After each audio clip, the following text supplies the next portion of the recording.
Praise the Lord.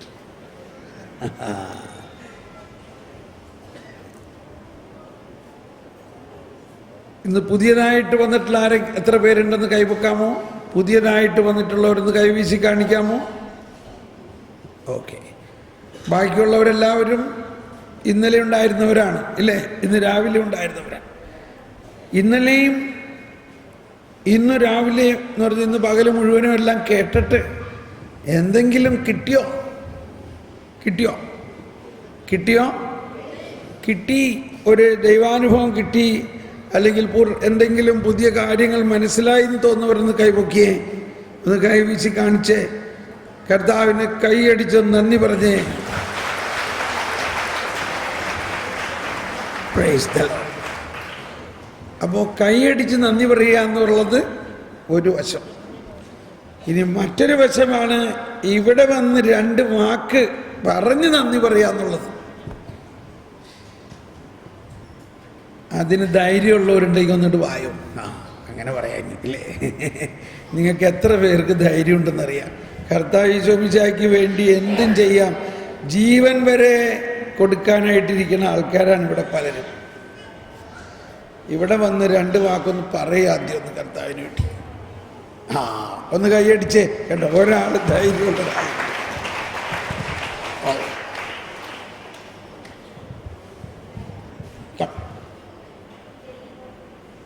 എന്താ പേര്? Elias. Strong name, very good. പ്രിയപ്പെട്ടവരെ, ഞാനും എൻ്റെ ജീവിത പങ്കാളിയും കൂടി ധ്യാനത്തിന് വേണ്ടി പോരുവാൻ 17-ാം തീയതി ഒരുങ്ങിയിരുന്നു. അപ്രതീക്ഷിതമെന്നോണം 18-ാം തീയതി ഞങ്ങൾക്ക് പോരുവാൻ പറ്റാത്ത തരത്തിൽ ഞങ്ങളുടെ കുടുംബത്തിൽ വലിയൊരു അനർത്ഥം സംഭവിച്ചു. അനർത്ഥം എന്താണെന്ന് ഞാൻ പറയുന്നില്ല. എനിക്കൊരു മോനാണ്, മോൻ വിവാഹിതനാണ്, ഒരു കുട്ടിയുണ്ട്. അവർ തമ്മിലുള്ള ചെറിയൊരു പ്രശ്നത്തിൽ പിതാവായി ഞാൻ ഇടപെടേണ്ടി വന്നു. അങ്ങനെ വലിയ മാനസിക സംഘർഷത്തിലും മരുമകളോട് വലിയ ഈർഷ്യയിലും വിരോധത്തിലുമാണ് ഞാൻ പോകുന്നത്. എന്നാൽ ഇവിടെ ധ്യാനം കൂടി കഴിഞ്ഞപ്പോൾ ദൈവം എത്രമാത്രം, ഈശോ എത്രമാത്രം സഹനം സഹിച്ചു എന്ന് എനിക്ക് ബോധ്യപ്പെട്ടതിൻ്റെ അടിസ്ഥാനത്തിൽ എല്ലാം ക്ഷമിക്കുവാൻ എൻ്റെ മനസ്സ് വെമ്പൽ കൊള്ളുകയാണ്. Price the Lord. എല്ലാവരോടും ക്ഷമിക്കുവാൻ എൻ്റെ മനസ്സ് വെമ്പൽ കൊള്ളുകയാണ്. കൃപ എന്ന് പറയുന്നത് ദൈവികത മാനുഷികതയിൽ ലയിച്ചു ചേരുന്നതാണെന്ന് മനസ്സിലാക്കിയപ്പോൾ ദൈവത്തിൻ്റെ കൃപ നമ്മളിലേക്ക് ഒഴുകുമ്പോൾ നമ്മുടെ ജീവിതത്തിൽ മാറ്റങ്ങൾ വരുമെന്ന് ഒന്ന് മനസ്സിലാക്കുവാനായിട്ട് സാധിച്ചു. ഇവിടെ കൂടി വന്ന എല്ലാവർക്കും ഓരോ തരത്തിൽ അല്ലെങ്കിൽ മറ്റു തരത്തിൽ പ്രശ്നങ്ങളുണ്ടാകാം. പ്രശ്നങ്ങൾക്ക് പരിഹാരകൻ ഈശോ മാത്രമാണ്. Price the lord. Thank U. കൈയടിച്ച് കർത്താവിന് നന്ദി പറയാം. അടുത്ത ആൾ വരിക.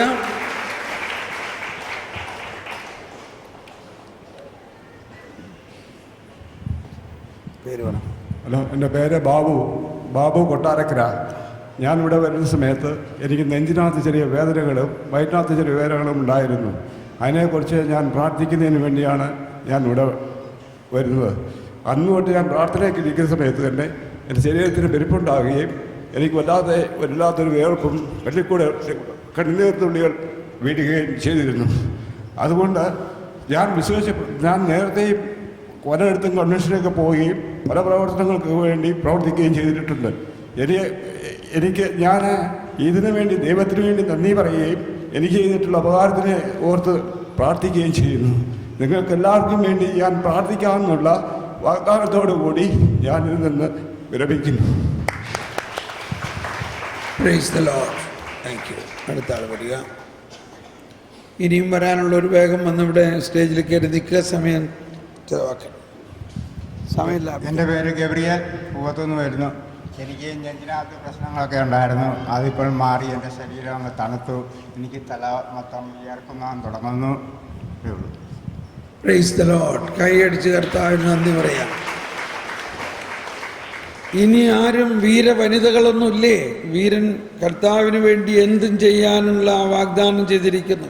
കന്യാസ്ത്രീമാർക്കും വരാവുന്നതാണ് കേട്ടോ. Praise the lord. Praise the lord. എളിയവൻ നിലവിളിച്ചു. എളിയവൻ്റെ നിലവിളി കർത്താവ് ചെവിചായ്ച്ചു കേട്ട് സകലവിധ വിനാശത്തിൽ നിന്നും വിടുവിച്ചു. ഞാൻ ഇന്നലെ ഇവിടെ വന്ന നിമിഷം മുതൽ ഇന്ന് ഉച്ച കഴിയുന്നിടം വരെ ഞാൻ ഉറക്കം തൂങ്ങി മാത്രം ഇരിക്കുമായിരുന്നു. എനിക്ക് എൻ്റെ അസ്ഥിയുടെ രോഗത്തിൽ നിന്ന് എന്നെ കർത്താവ് രക്ഷിച്ചതാണ്. നട്ടലിൻ്റെ ക്യാൻസർ രോഗത്തിൽ നിന്ന് 23 കൊല്ലം കൊണ്ട് ഈ IMC വരികയും ഇവിടുത്തെ ശുശ്രൂഷയും ചെയ്യുന്ന ഒരു മകളാണ്. കർത്താവിൻ്റെ വചനത്തിലൂടെ മാത്രം എനിക്ക് സൗഖ്യം തന്നിരിക്കുക. ഒരു മരുന്നും തൊടാൻ പറ്റത്തില്ല. ഒരു ചെരുപ്പില്ലാതെ മരുന്നില്ലാതെ 27 കൊല്ലം കൊണ്ട് എന്നെ ദൈവം നടത്തുന്നു. ഇന്ന് എനിക്ക് വേദന കൊണ്ട് വയ്യാതെ, അസ്ഥിയുടെ വേദന കൊണ്ട് വയ്യാതെ, എല്ലിൻ്റെ കുത്തിവലി കൊണ്ട് എണ്ണിക്കാതെ ഉറക്കം തൂങ്ങി. ഞാൻ ഇന്ന് ഉച്ച കഴിഞ്ഞപ്പോൾ മുതൽ എനിക്ക് ഏതാനും വചനങ്ങൾ എൻ്റെ ശരീരത്തെ സ്പർശിച്ചു. പിന്നെ സുമ്പത്തിയാല സങ്കീർത്തനം 4-ാം ഭാഗത്തിൽ കർത്താവിനെ ഞാൻ തേടി, അവിടുത്തെ ഞാൻ കണ്ടെത്തി. എന്നെ സകല ഭയത്തിൽ നിന്ന് മോചിപ്പിച്ചു. വീണ്ടും കർത്താവ് സങ്കീർത്തനം 23-ന്റെ വചനം, സിംഹക്കുട്ടകളെ ഇരകേട്ടാതെ വിശന്ന് പറഞ്ഞേക്കാം, എന്നാൽ ദൈവത്തിന് വേണ്ടി കാത്തിരിക്കുന്നവർക്ക് ഒന്നിനും കുറവുണ്ടാകത്തില്ല. 13-ാം അധ്യായത്തിൽ ഏതാനും വചനങ്ങൾ എന്നെ സ്പർശിച്ചിരിക്കുകയാണ്. ദൈവസ്നേഹമാണ്. ദൈവസ്നേഹം സകലതും സഹിക്കും, സകലത്തെയും അതിജീവിക്കും, സകലത്തെയും പ്രത്യാശിക്കും. വിശ്വാസം, പ്രത്യാശ, സ്നേഹം, ഇവ 3 ഹൃദയത്തിൽ സൂക്ഷിക്കണം. ഞാൻ പല രീതിയിലുള്ള വചനങ്ങൾ എന്നെ സൗഖ്യപ്പെടുത്തി. 1000 നന്ദി സ്തോത്രം സമർപ്പിക്കുകയാണ്. കുടുംബത്തിലുള്ള എല്ലാവർക്കും വളരെ അസ്വസ്ഥമായിട്ട്, വളരെ മനപ്രയാസമായിട്ട് ഇവിടെ കടന്നു വന്നത്. ഇപ്പോഴും എനിക്കൊരു കുഴപ്പമില്ല. കുടുംബത്തിലാണ് സന്തോഷമാണെന്ന് എനിക്ക് കർത്താവ് സന്ദേശം തന്നിരിക്കുന്നു. ദൈവദാനം മഹത്വം ഉണ്ടായിരിക്കട്ടെ. എൻ്റെ പേര് എൽസി.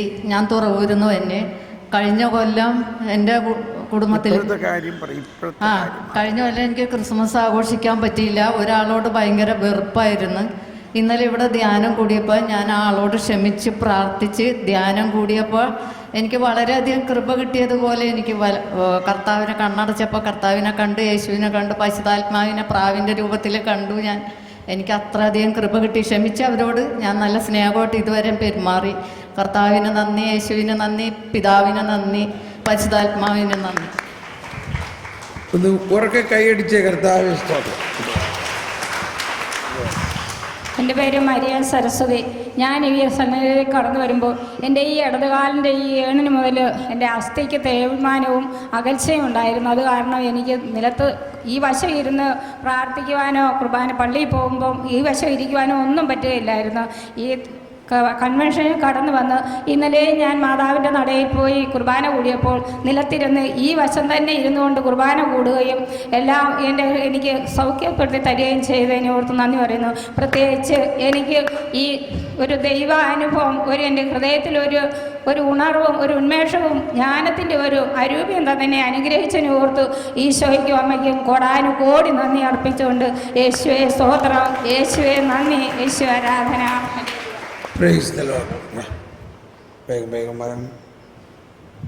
എൻ്റെ പേര് പാട്രിക്. സ്ഥലം മാവേലിക്കരയാണ്.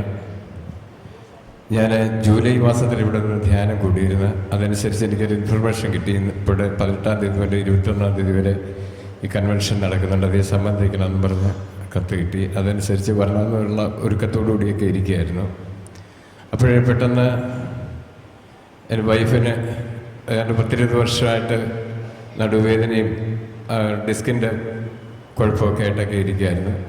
പെട്ടെന്ന് ഒരുപാട് ചികിത്സയ്ക്ക് മെഡിക്കൽ കോളേജ് പോലെ അല്ല ആയുർവേദ ട്രീറ്റ്മെൻറ്റ് തന്നെ കിഴികളും കാര്യങ്ങളും മറ്റ് വസ്തുക്കളും ഒക്കെ ചെയ്ത് ഒരുപാട് ട്രീറ്റ് ചെയ്തിരിക്കുന്ന ഒരു പാർട്ടിയാണ്.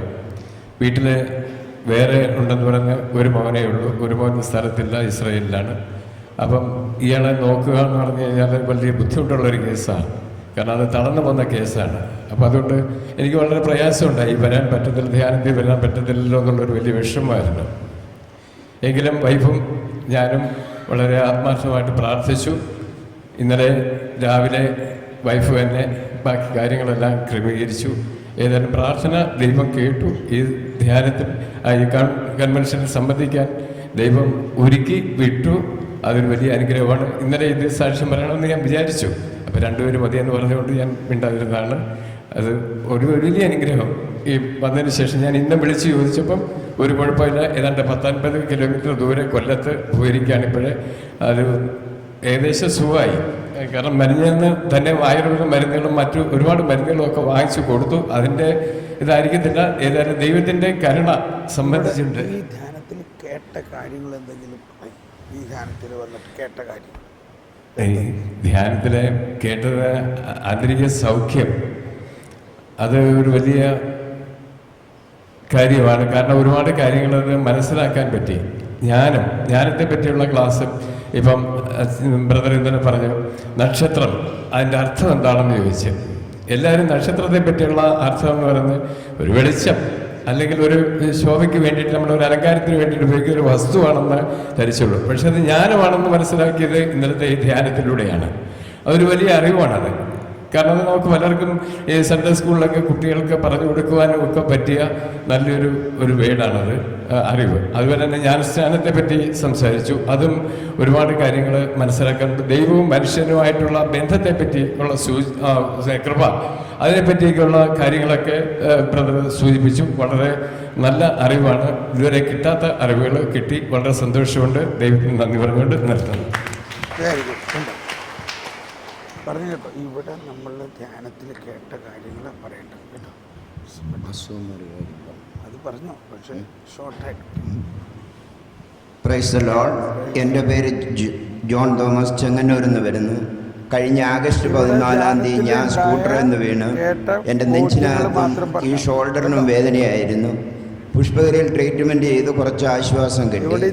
ഇന്നലെ ഇവിടെ വന്ന് ആരാധനയുടെ സമയത്ത് പ്രത്യേകം പ്രാർത്ഥിച്ചപ്പോൾ എൻ്റെ നെഞ്ചിനകത്ത് വേദന പൂർണ്ണമായിട്ടും മാറി. Price the Lord. അതുപോലെ തന്നെ 97 ജൂലൈയിലെ താബോർ ആശ്രമത്തിൽ വെച്ച് ബ്രദറിൻ്റെ ധ്യാനത്തിൽ കൂടുവാനും എനിക്ക് ഗൾഫിൽ പോകുവാനും ഒരു വീട് പണിയുവാനുമുള്ള അവസരമുണ്ടായി. ദൈവത്തിന് സ്തുതി. Price the Lord. യേശുവേ നന്ദി, യേശുവേ സ്തോത്രം. എൻ്റെ പേര് കർമ്മിലി എന്നാണ്. കൊളസ്ട്രോളും പ്രഷറും ഉള്ള ഒരു വ്യക്തിയാണ്. ഗുളിക കഴിക്കാതെ എനിക്ക് നടക്കാൻ സാധിക്കില്ല. ഞാൻ ഗുളിക എടുത്തു വെച്ചതാണ്. 2 കൊളസ്ട്രോളിൻ്റെയും പ്രഷറിൻ്റെയും ഗുളിക എടുത്തു വെച്ചതാണ്, കൊണ്ടുവരാൻ മറന്നുപോയി. 2 ദിവസമായി എനിക്ക് പ്രഷറും ഇല്ല, കൊളസ്ട്രോളൊന്നും ഇല്ല. യേശുവേ നന്ദി, യേശുവേ സ്തോത്രം. ഞാൻ കൂടുതലും ധ്യാനത്തിന് വന്നത് എൻ്റെ മൂത്ത മകന് 9 വർഷമായി കല്യാണം കഴിഞ്ഞിട്ട്, പിള്ളേരില്ലാത്തതിനാണ് ഞാൻ വന്നത്. ഞാൻ പ്രാർത്ഥിച്ചിട്ടുണ്ട്, ഉണ്ടാകുമെന്നുള്ള വിശ്വാസത്തിൽ ഞാൻ പോയിണ്.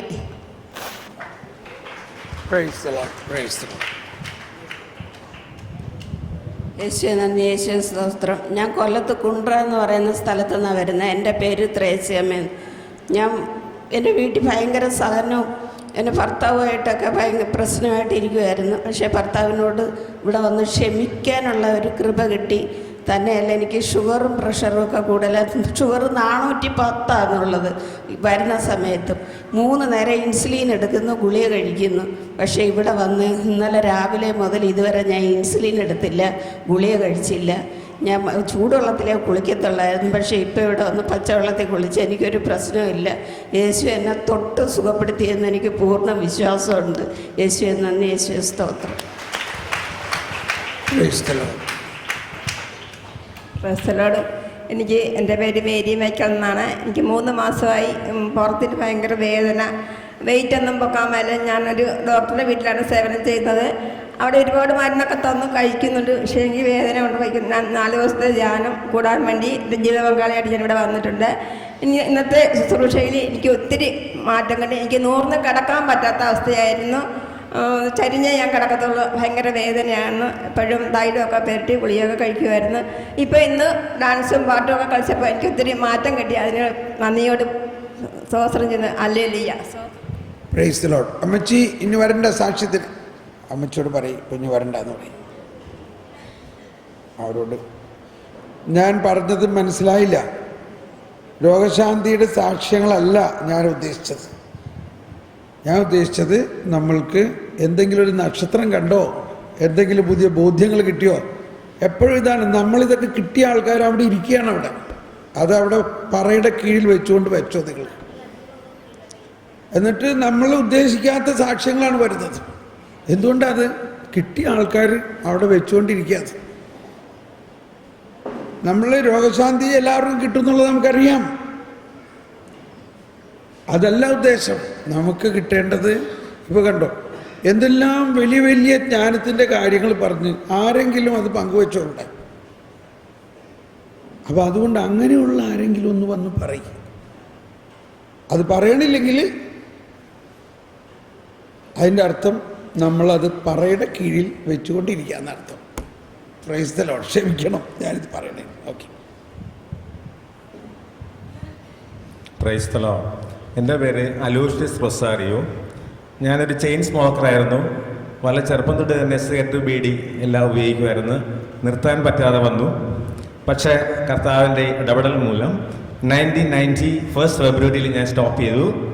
അതിനുശേഷം ഇതുവരെയും ഒരു പുക പോലും എടുക്കാനുള്ള മനസ്സ് വരുന്നില്ല. കർത്താവിൻ്റെ ശക്തമായ പ്രവർത്തനം നടക്കുന്നുണ്ടെന്ന് ഞാൻ വിശ്വസിക്കുന്നു. ദൈവത്തിന് നന്ദി.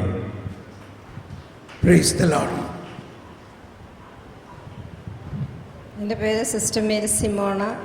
ഞാൻ CCR കോൺഗ്രിഗേഷനിൽ നിന്നാണ്.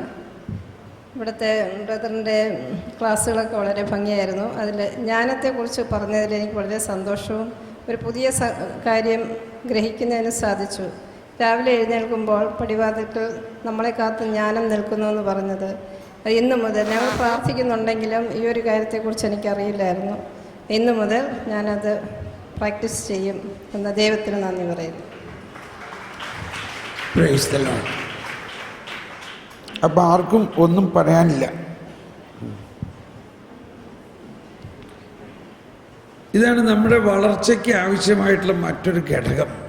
നമ്മൾ വളരണമെന്നുണ്ടെങ്കിൽ നമ്മൾ മറ്റുള്ളവർക്ക് കൊടുക്കണം. ഗലീലെ തടാകവും ചാവുകടലും ബൈബിളിൻ്റെ പുറകുവശത്തെ ഒരു പേജ് തുറക്കുകയാണെങ്കിൽ അവിടെ ഈ മാപ്പുണ്ട്, ഹോളി ലാൻഡിൻ്റെ ഒരു മാപ്പ്. ആ മാപ്പിൽ കാണാം മുകൾ ഭാഗത്തായിട്ട് ഗലീലി കടലും താഴെയായിട്ട് ചാവുകടലും. എന്നാൽ ഇത് രണ്ടിലേക്കും വെള്ളം പോകുന്നത് ജോർദാൻ നദിയിൽ നിന്നാണ്. എന്നിട്ട് എന്തുകൊണ്ടാണ് ജോർദാൻ നദിയിൽ നിന്നുള്ള വെള്ളം ഗലീലി കടലിലേക്കും ചാവുകടലിലേക്കും പോകുന്നുണ്ടെങ്കിലും ചാവുകടലിൽ ജീവനില്ല, ചത്ത മാതിരി സ്റ്റാഗ്നൻ്റ് വാട്ടർ, ഒരു മീൻ പോലും ഇല്ല, ചാവുകടൽ തന്നെയാണ്. എന്നാൽ ഗലീലി കടലിൽ ഫ്രഷ് വാട്ടർ, ധാരാളം മത്സ്യം, ധാരാളം ജീവൻ. എന്തുകൊണ്ടാണ്?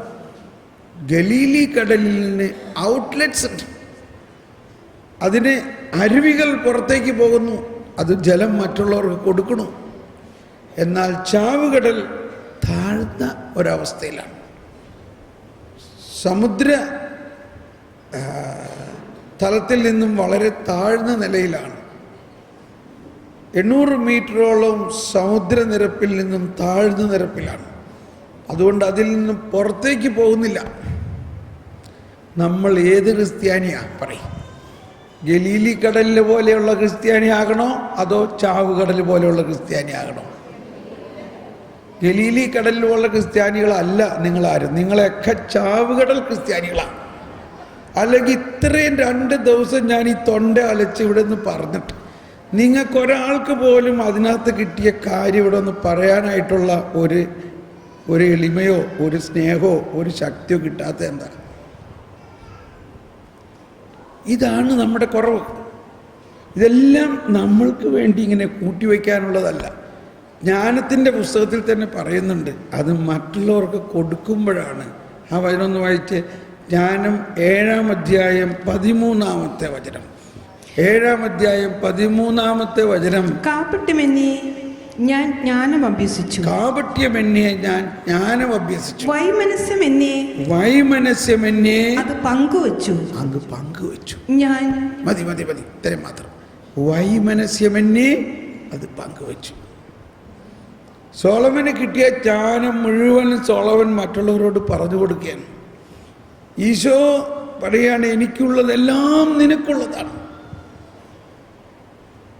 എനിക്ക് കിട്ടിയ ഒരുപാട് വെളിപാടുകൾ ഞാൻ നിങ്ങളോട് പറഞ്ഞു. ഇനി നിങ്ങളിൽ ഇത് വളരണമെങ്കിൽ അത് നിങ്ങൾ മറ്റുള്ളവർക്ക് കൊടുക്കുമ്പോഴാണത് വളരുക.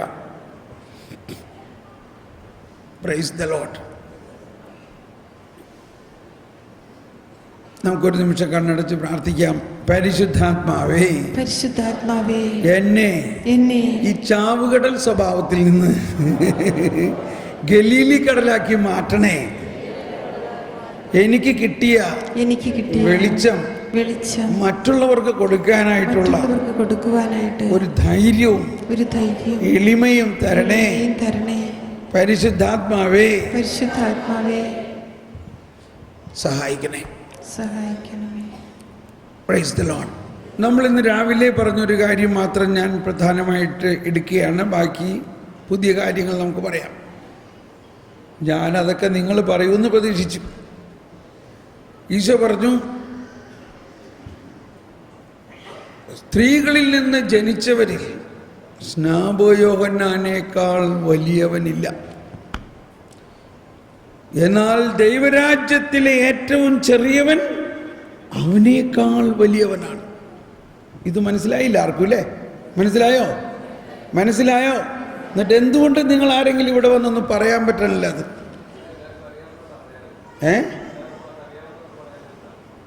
അങ്ങനെ പറഞ്ഞിട്ട് കാര്യമില്ല. അതാണ്. ഇനി ഞാൻ വലിയ കാര്യങ്ങളൊന്നും പറയാൻ പാടില്ല. മനസ്സിലാവണല്ലോ? ഞാൻ വല്ല ഈ കൊച്ചു പിള്ളേരോട് വല്ലതും പറയണ മാതിരി നമുക്കും എന്തെങ്കിലും എന്താ പറയാ, എല്ലാവരും വന്നിട്ട് എനിക്ക് അവിടുത്തെ പല്ലുവേദന മാറി, തലവേദന മാറി, കാലുവേദന മാറി, ഇത് സാക്ഷ്യം പറയാൻ ആർക്കാ പറ്റാത്ത? ഇവിടെ ഇരിക്കണ എല്ലാവർക്കും രോഗശാന്തി കിട്ടുമെന്ന് നല്ല ഉറപ്പാണ്. ആ സാക്ഷ്യമല്ല ഞാൻ ചോദിച്ചത്. നിങ്ങൾക്ക് എന്തെങ്കിലും ജ്ഞാനം കിട്ടിയോ? എന്തെങ്കിലും പുതിയ കാര്യം കിട്ടിയോ? ആ പുതിയ കാര്യങ്ങളാണ് വ്യക്തമാക്കേണ്ടത്. ഈ ധ്യാനം കഴിഞ്ഞ് ചെന്നാലും നിങ്ങൾ മറ്റുള്ളവരോട് പറയേണ്ട കാര്യങ്ങൾ ഇതാണ്. അതാണ് നമ്മളുടെ ലക്ഷ്യം മുഴുവനും. ഈശോ പറഞ്ഞില്ല, അല്ലെങ്കിൽ പൗലോസ്ലീഹ പറഞ്ഞു, ഈ ജീവിതത്തിനെ ലക്ഷ്യം വെച്ചുകൊണ്ടാണ് നിങ്ങൾ ക്രിസ്തുവിൽ പ്രത്യാശ വെച്ചിരിക്കുന്നതെങ്കിൽ നിങ്ങളെല്ലാവരെയും നിർഭാഗ്യവാന്മാരാണ്. എന്നാൽ ഈ ജീവിതത്തിന് അപ്പുറത്തുള്ള മഹാവിസ്മരണീയമായ വലിയ ഒരു ജീവിതത്തെക്കുറിച്ചാണ് നമ്മളിന്ന് പറഞ്ഞത് മുഴുവനും. പക്ഷേ നിങ്ങൾ വന്ന് സാക്ഷ്യപ്പെടുത്തിയത് മുഴുവനും ഈ ജീവിതത്തിൻ്റെ കാര്യങ്ങളാണ്. ഇവിടെയാണ് ഇനിയും അപ്പോൾ നമുക്ക് മാറ്റം ഉണ്ടാവേണ്ടത്. മനസ്സിലാവേണ്ടത്. അപ്പം ആ സ്വർഗത്തിലെ പൗരനാണെന്നൊക്കെ പറഞ്ഞത് അത് എന്താ ഈ തോമസ് പോൾ ബ്രദർ അങ്ങേർക്ക് എന്തൊക്കെ പറയണ്ട്, എനിക്കൊന്നും മനസ്സിലാവില്ല. അതെൻ്റെ തലയുടെ മുകളിൽ കൂടി പോയി.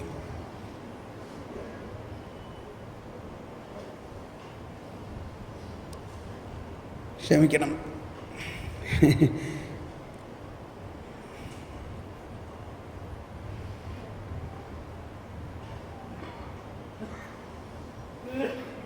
എന്തെല്ലാം കാര്യങ്ങളെന്ന് പറഞ്ഞു. ഇനി അതൊക്കെ രണ്ടാമത് ഞാൻ പറയാം. നിങ്ങൾക്കൊന്നും മനസ്സിലായിട്ടുണ്ടാവില്ലായിരിക്കും അല്ലേ? ഈ അമ്മച്ചിയോട് അവിടെ ഇരിക്കാൻ പറഞ്ഞേ, അവിടെ ഇരുന്നോ? ഇപ്പോൾ ഒന്നും പറയണ്ട, മതി. അവിടെ ഇരുന്നോ ദയവായി പ്ലീസ്. ഇനിയിപ്പോൾ സമയം കഴിഞ്ഞു സാക്ഷ്യത്തിൻ്റെ. ഇനി ഞാൻ ക്ലാസ് എടുത്തില്ലെങ്കിൽ ക്ലാസ് നീങ്ങില്ല. അതുകൊണ്ട് നിങ്ങൾ പോയി സ്ഥലത്തിരുന്നോളൂ. ഓക്കെ. ഈശോ പറഞ്ഞു, സ്നാപകയോഹന്നാനേക്കാൾ വലിയവരാണ് നമ്മൾ എന്ന് പറഞ്ഞതിൻ്റെ പ്രധാന രഹസ്യം എന്താ? നിങ്ങൾ ദൈവരാജ്യത്തിലാണ്. നമ്മൾ ദൈവരാജ്യത്തിലാണ്. ദൈവരാജ്യത്തിലെ ചെറിയവൻ, ദൈവരാജ്യത്തിലെ വലിയവൻ. ദൈവരാജ്യത്തിലായിരിക്കുന്നൊരു വ്യക്തി എന്ന് പറയുന്നത് യേശുവിൻ്റെ സ്വന്തമായിട്ട് യേശുവിനെ അനുഭവിച്ചറിയുകയും യേശു ജീവിക്കുന്ന വ്യക്തിയാണ്. യേശുവിൻ്റെ രക്തവും മാംസവും ഭക്ഷിക്കുന്ന വ്യക്തിയാണ്. ആ വ്യക്തിയാണ് നമ്മളെല്ലാവരും. പക്ഷെ നമ്മളുടെ കണക്കുകൂട്ടലിൽ ഇതിൻ്റെ ഒന്നും അർത്ഥമേ നമുക്ക് മനസ്സിലാകാത്ത മാതിരി നമ്മൾ ജീവിക്കണേ. അതുകൊണ്ടാണ് ഈശോയുടെ കാലത്ത് തന്നെയുള്ള പ്രശ്നം, ഫരിസേയരും നിയമജ്ഞരും പിറുപിറുത്തുകൊണ്ടിരിക്കും എപ്പോഴും ഈശോയെ കാണുമ്പോഴും. കാരണം ഈശോ പാപികളുമായിട്ട് കൂട്ടുകെട്ടുന്നു. ഓക്കെ, അപ്പോൾ ഈ ദൈവരാജ്യത്തിൻ്റെയും ദൈവനീതിയുടെയും രഹസ്യങ്ങളിലേക്കാണ് നമ്മൾ പോകേണ്ടത്. അത് വിസ്മയനീയത നിറഞ്ഞതാണ്. ആരെങ്കിലും അത് മനസ്സിലായി കഴിഞ്ഞാൽ അത് പങ്കുവയ്ക്കുമ്പോഴാണ് മറ്റുള്ളവർക്കത് മനസ്സിലാവുള്ളൂ.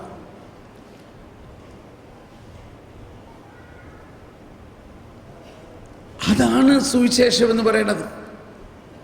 സുവിശേഷം എന്ന് പറയുന്നത് അന്ന് വരെ കേൾക്കാത്ത ഒരു വിശേഷം. എന്നാൽ ഇത് 2000 വർഷമായി ഇന്നും അധികം ആളുകൾക്ക് ഈ സുവിശേഷത്തെക്കുറിച്ച് അറിയില്ല. ബെനഡിക്റ്റ് മാർപ്പാപ്പ ഒരു സാധാരണ വൈദികനായിരുന്നപ്പോഴും നസ്രായനായ യേശുവിനെ കുറിച്ചുള്ള അറിവാണ് ഏറ്റവും പ്രാധാന്യം. അങ്ങേരൊരു തിയോളജിയനായിരുന്നപ്പോഴും ഇത് തന്നെ പറഞ്ഞിരുന്നത്. അങ്ങേര് കർദിനാളായിരുന്നപ്പോഴും ഇത് തന്നെ പറഞ്ഞിരുന്നത്. അങ്ങേര് മാർപ്പാപ്പയായപ്പോഴും ഇത് തന്നെ പറഞ്ഞിരുന്നത്. അങ്ങേര് മാർപ്പാപ്പ സ്ഥാനത്ത് നിന്ന് റിട്ടയർ ആയപ്പോഴും ഇത് തന്നെ പറയണേ. എന്താ പറയണേ? നസ്രായനായ യേശു ക്രിസ്തു. അദ്ദേഹം എഴുതിയിരിക്കുന്ന ഏറ്റവും പ്രസിദ്ധമായ പുസ്തകം എന്താ? നസ്രായനായ യേശു, ജീസസ് ഓഫ് നാസറത്ത്. സ്നേഹമുള്ളവരെ, നമ്മൾക്കും അറിയേണ്ടത് ഈ യേശുവിനെ കുറിച്ചുള്ള മുഴുവൻ അറിവാണ് നമുക്ക് വേണ്ടത്. അത് വളരെ വിശാലമായ അറിവാണ്. അതിൻ്റെ ഒരു തുള്ളിയെങ്കിലും നമുക്ക് കിട്ടിയാൽ മതി. അതാണ് പൗലോസ്ലീഹയുടെ ലേഖനങ്ങളുടെ ഒരു പ്രത്യേകത. അതാണ് യേശു തന്നെ പറഞ്ഞ് പഠിപ്പിച്ചുകൊണ്ടിരുന്നത് മുഴുവനും. എന്നാൽ യേശു പഠിപ്പിച്ച സമയത്ത് ഇതെല്ലാം വളരെ വിസ്മരണീയമായിട്ട്, ഇതെല്ലാം ഒരു ഹിഡൻ, ഒരു രഹസ്യമയമായിട്ടാണ് ഈശോ പറഞ്ഞത്. ഉദാഹരണത്തിന് വിത്തിൻ്റെ ഉപമ ഈശോ പറയാൻ തുടങ്ങി. വിത്ത് വിതച്ചു. 4 സ്ഥലത്ത് വിത്തുകൾ വീണ കാര്യം നമുക്കറിയാം. ചില വിത്തുകൾ വഴിയരികിന് വീണു, ചില വിത്തുകൾ പാറപ്പുറത്ത് വീണു, ചില വിത്തുകൾ മുള്ളുകൾക്കിടയിൽ വീണു, ചില വിത്തുകൾ നല്ല നിലത്ത് വീണു. നല്ല നിലത്ത്. പെട്ടെന്നൊരു ചോദ്യം ചോദിക്കാൻ പോകണ്ട. പെട്ടെന്ന് 1-2-3 സെക്കൻഡ് കൊണ്ട് ഉത്തരം പറഞ്ഞേക്കണം. ഇന്ന് വായിച്ച ദൈവവചനം, ഇന്ന് വായിച്ച ബൈബിൾ ഭാഗം ഓർമ്മയുള്ളവരൊന്ന് കൈവെക്കാമോ? ഇന്നത്തെ കുർബാനയിൽ വായിച്ച ബൈബിൾ ഭാഗം ഓർമ്മയുള്ളവരൊന്ന് കൈവെക്കാമോ? ഒന്ന് കൈവീശി കാണിച്ചേ. സിസ്റ്റർമാർക്കെല്ലാം ഓർമ്മയുണ്ട്. Price the Lord. വേറെ ആരെങ്കിലും അവിടെ എത്ര പേരുണ്ട്? ഇന്നത്തെ കുർബാനയിൽ വായിച്ച ബൈബിൾ ഭാഗം. ഇപ്പം 3 മിനിറ്റ് കഴിഞ്ഞ് 5 മിനിറ്റ്, 3 സെക്കൻഡ് കഴിഞ്ഞ് 5 സെക്കൻഡ് കഴിഞ്ഞ് എത്ര പേർക്ക് ഓർമ്മയുണ്ട്? Okay, time out. എന്ത് പറ്റി? എവിടെ പോയി ആ വചനം? ഇത് ഞാൻ പറയണത് എവിടെയാണ് ആ വചനം വിതയ്ക്കപ്പെട്ടത്? നല്ല നിലത്ത് വിതയ്ക്കപ്പെട്ടതെല്ലാം ഓർക്കുന്നുണ്ട്.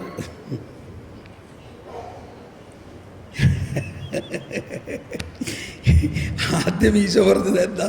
വഴിയരികിന് വീണതാണെങ്കിലോ പറവകൾ കൊത്തിയെടുത്തുകൊണ്ട് പോകും. യാതൊരു ഓർമ്മയില്ല, കാരണം സാധനം പോയി. എന്താണ് ഈ പറവകൾ? പിശാചാണെന്നാണ് പറയണത്. കേട്ട ഉടനെ തന്നെ പിശാച് ആ വചനത്തെ എടുത്തുകൊണ്ട് പോകുന്നു. അങ്ങനെ എഴുതിയിട്ടുണ്ടോ? ഒന്ന് വായിച്ച് മർക്കോസിൻ്റെ സുവിശേഷം 4-ാം അധ്യായത്തിൽ 13-ാമത്തെ വചനം വായിക്കും. മർക്കോസിൻ്റെ സുവിശേഷം 4-ാം അധ്യായം 13-ാമത്തെ വചനം. അവൻ അവരോട് ചോദിച്ചു, ഈ ഉപമ നിങ്ങൾക്ക് മനസ്സിലാകുന്നില്ലേ? അങ്ങനെയെങ്കിൽ ഉപമകളെല്ലാം നിങ്ങൾ എങ്ങനെ മനസ്സിലാക്കും? വിതക്കാരൻ വചനം വിതയ്ക്കുന്നു. ചിലർ വചനം ശ്രവിക്കുമ്പോൾ തന്നെ സാത്താൻ വന്ന് അവരിൽ നിന്ന് വിതയ്ക്കപ്പെട്ട വചനം നീക്കം ചെയ്യുന്നു. Price the Lord. മതി നിൽക്കട്ടെ കേട്ടോ. ഇപ്പോഴെങ്കിലും ആർക്കെങ്കിലും ഓർമ്മയുണ്ടോ? ഇന്ന് വായിച്ച വചനം ആർക്കെങ്കിലും ഓർമ്മയുണ്ടോ? ഇപ്പം നേരത്തെ കൈവെക്കാത്തവരാർക്കെങ്കിലും ഇനിയും കൈവെക്കാൻ ചാൻസ് ഉണ്ട്. അപ്പോൾ താങ്ക് യു. അപ്പോൾ എന്ത് സംഭവിക്കാം? നമ്മൾ ഇന്ന് കേട്ട വചനം നമ്മളുടെ ഉള്ളിൽ നിന്നും കാണാനില്ല, ഒരു ഓർമ്മയും കിട്ടില്ല. അപ്പോൾ എന്തായിരിക്കാം പോസിബിലിറ്റി? അത് പിശാച് എടുത്തുകൊണ്ട് പോകാൻ സാധ്യതയുണ്ട്. അവിടെ ഒന്നില്ല കേട്ടോ, കുറേ നേരം കൊണ്ട് ചിന്തിച്ചാൽ ഓർന്നു വന്നേക്കും. പക്ഷേ ഇതൊക്കെയാണ് നമ്മൾക്ക് ഇമ്പ്രൂവ് ചെയ്യേണ്ട കാര്യങ്ങൾ. അപ്പോൾ ഈശോ ഇതിനെക്കുറിച്ച് പറഞ്ഞപ്പോൾ പറഞ്ഞ മറ്റൊരു കാര്യം, ഈ വചനങ്ങൾ, ഈ ഉപമകളിലൂടെ യേശു സംസാരിച്ചുകൊണ്ടിരിക്കുമ്പോൾ 10-ാമത്തെ വചനം വായിക്കാം. 4-ാം അധ്യായത്തിൽ 10-ാമത്തെ വചനത്തിൽ പറയുന്നത്, അവൻ തനിച്ചായപ്പോൾ 12 പേരും കൂടെ ഉണ്ടായിരുന്ന മറ്റുള്ളവരും ഉപമകളെ കുറിച്ച് അവനോട് ചോദിച്ചു. അവൻ പറഞ്ഞു, കണ്ടോ എന്താണ് ഈ ഉപമകളുടെ അർത്ഥം? അവൻ പറഞ്ഞു, ദൈവരാജ്യത്തിന്റെ രഹസ്യം. എല്ലാവരും കരമുയർത്തി ശബ്ദമുയർത്തിയേറ്റ് പറഞ്ഞുകൊണ്ട്, ദൈവരാജ്യത്തിന്റെ രഹസ്യം നിങ്ങൾക്കാണ് നൽകപ്പെട്ടിരിക്കുന്നത്. പുറത്തുള്ളവർക്കാകട്ടെ എല്ലാം ഉപമകളിലൂടെ മാത്രം. അവർ ശ്രദ്ധിക്കണം, എല്ലാവരും കരമുയർത്തി കണ്ടിന്യൂ ശബ്ദമുയർത്തി. അവർ കണ്ടിട്ടും കാണാതിരിക്കുന്നതിനും കേട്ടിട്ടും ഗ്രഹിക്കാതിരിക്കുന്നതിനും അങ്ങനെ അവർ മനസ്സ് തിരിഞ്ഞ് മോചനം പ്രാപിക്കാതിരിക്കുന്നതിനും വേണ്ടിയാണ് ഇത്. നിങ്ങളുടെ കയ്യിൽ ബൈബിൾ ഉള്ളവർ എത്ര പേരുണ്ടെന്ന് കൈവക്കിയ? ബൈബിളിൽ കയ്യിലുള്ളവർ എത്ര പേരുണ്ട്? ഒന്ന് ബൈബിളിൽ നോക്കിയൊന്ന് വായിച്ച ആ ഭാഗം എല്ലാവരും ഒന്ന് കൂടിയേറ്റ് പറഞ്ഞുകൊണ്ട്, അവർ കണ്ടിട്ടും കാണാതിരിക്കുന്നതിനും കേട്ടിട്ടും ഗ്രഹിക്കാതിരിക്കുന്നതിനും അങ്ങനെ അവർ മനസ്സ് തിരിഞ്ഞ് മോചനം പ്രാപിക്കാതിരിക്കുന്നതിനും വേണ്ടിയാണ് ഉപമകളിലൂടെ ഈശോ സംസാരിക്കുന്നത്. ഒറ്റ അടിക്കത് കേൾക്കുമ്പോൾ നമുക്ക് തോന്നുന്നത്, അങ്ങനെയാണോ? ആ സഹോദരി വായിച്ചതിൽ എന്തോ തെറ്റ് പറ്റിയിട്ടുണ്ടെന്നാണ് തോന്നണേ. അല്ലെങ്കിൽ നമുക്ക് തോന്നാം ഇതെന്തോ പ്രിൻറ്റിങ് മിസ്റ്റേക്ക് ഉള്ള മാതിരി തോന്നുന്നുണ്ട് തോന്നില്ലേ? ഇല്ലേ? നമുക്കതാണ് തോന്നുന്നത്. കാരണം ഈശോ വന്നത് എല്ലാവരെയും രക്ഷിക്കാൻ വേണ്ടിയാണ്. പിന്നെ എന്തുകൊണ്ടാണ് ഇങ്ങനെ എഴുതിയിരിക്കുന്നത്? അവർ കണ്ടിട്ടും കാണാതിരിക്കുന്നതിനും കേട്ടിട്ടും ഗ്രഹിക്കാതിരിക്കേണ്ടതിനും അങ്ങനെ അവർ മനസ്സ് തിരിഞ്ഞ് മോചനം പ്രാപിക്കാതിരിക്കേണ്ടതിനും വേണ്ടിയാണ്. ഇതിനെക്കുറിച്ച് അറിയണമെന്ന് ആഗ്രഹമുണ്ടോ? ആഗ്രഹമുള്ളവരൊന്ന് കൈപൊക്കിയേ, ഒന്ന് കൈവീശി കാണിച്ച്, ഒന്ന് കൈ ഉയർത്തിപ്പിടിച്ചുകൊണ്ടൊന്ന് പ്രാർത്ഥിച്ചേ. പരിശുദ്ധാത്മാവേ, ഇതിനെക്കുറിച്ചുള്ള വെളിപ്പെടുത്തലുകൾ നൽകണമേ. പരിശുദ്ധാത്മാവേ, എന്നെ പഠിപ്പിക്കണമേ. എന്നിൽ വസിക്കുന്ന പരിശുദ്ധാത്മാവേ, ദൈവരാജ്യത്തിന്റെ രഹസ്യങ്ങൾ എനിക്ക് വെളിപ്പെടുത്തി തരണമേ.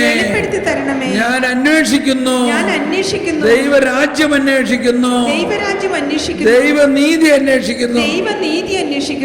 Price the Lord. ഇങ്ങനെ പല വചനങ്ങളും നമുക്ക് മനസ്സിലാക്കാൻ പറ്റാത്തതുണ്ട്, ഒരുപാടുണ്ട്. അങ്ങനെ വരുമ്പോൾ നമ്മൾ ഇതുപോലെ പ്രാർത്ഥിക്കണം. പരിശുദ്ധാത്മാവാണ് നമുക്കിതിൻ്റെ എല്ലാം അർത്ഥം വെളിപ്പെടുത്തി തരുന്നത്. അങ്ങനെ പ്രാർത്ഥിക്കുമ്പോൾ വെളിപ്പെടുത്തി കിട്ടുമ്പോഴാണ് ഈ വചനത്തിൻ്റെ അടങ്ങിയിരിക്കുന്നത് വലിയൊരു നിധിയാണ് എന്ന് മനസ്സിലാവുന്നത്. വലിയൊരു നിധി. ഓക്കെ, നമ്മളത് മനസ്സിലാക്കാൻ വേണ്ടി ശ്രമിക്കുകയാണ്. ഇപ്പോൾ ഇങ്ങനെ പറഞ്ഞിട്ടും മനസ്സിലായില്ലെങ്കിലും ഈ കേട്ട കാര്യം ഉള്ളിൽ വെച്ചുകൊണ്ട് വീണ്ടും പ്രാർത്ഥിക്കുമ്പോൾ ഒരു സമയത്ത് ഇപ്പൊ മനസ്സിലായി. ഇങ്ങനെ നമ്മളിലൊരു ഒരു വെളിവ് നമുക്ക് കിട്ടും, വെളിപാട് നമുക്ക് കിട്ടും. ഈശോ എപ്പോഴും ഉപമകളിലൂടെ പറഞ്ഞത് ഈശോയുടെ ഓക്കെ, ഞാൻ വേറൊരു വിധത്തിൽ ചോദിക്കാം, അപ്പോൾ എളുപ്പം മനസ്സിലാകും.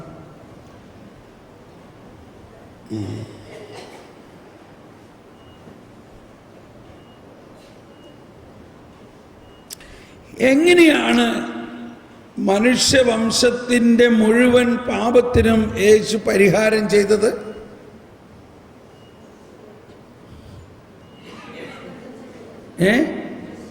കുരിശുമരണത്തിലൂടെ. Praise the lord. അഥവാ ഗത്സമനി മുതലുള്ള പീഡാനുഭവത്തിലൂടെയും തൻ്റെ ജീവൻ മനുഷ്യർക്ക് വേണ്ടി നൽകിയതിലൂടെയും. അപ്പോൾ തൻ്റെ ജീവൻ ബലി അർപ്പിച്ചുകൊണ്ട് തന്നെ ഒരു ബലി വസ്തുവായി നൽകിക്കഴിഞ്ഞാൽ മാത്രമേ ഈ മനുഷ്യന്റെ പാപത്തിന് പരിഹാരമാവുള്ളൂ. ക്ലിയർ ഇല്ലേ? ഇത് നമ്മളെപ്പോഴും കേട്ടിട്ടില്ല, നമുക്കറിയാം. അപ്പോൾ അത് സംഭവിക്കുന്നത് യേശുവിൻ്റെ പീഡാസഹനവും മരണവും കഴിഞ്ഞതിന് ശേഷമാണ്. യേശു എല്ലാവരുടെയും പാപം ക്ഷമിക്കാനാണ് വന്നിരിക്കുന്നതെങ്കിലും യേശുവിൻ്റെ പരസ്യ ജീവിതത്തിലൂടെ അല്ല ഈ പാപ പരിഹാരം നടക്കുന്നത്. പരസ്യ പ്രഘോഷണ ജീവിതത്തിൻ്റെ അവസാനത്തിൽ യേശു ഗത്സമനിയിൽ വെച്ച് ഈ പാപം മുഴുവനും ഏറ്റെടുത്തുകൊണ്ട്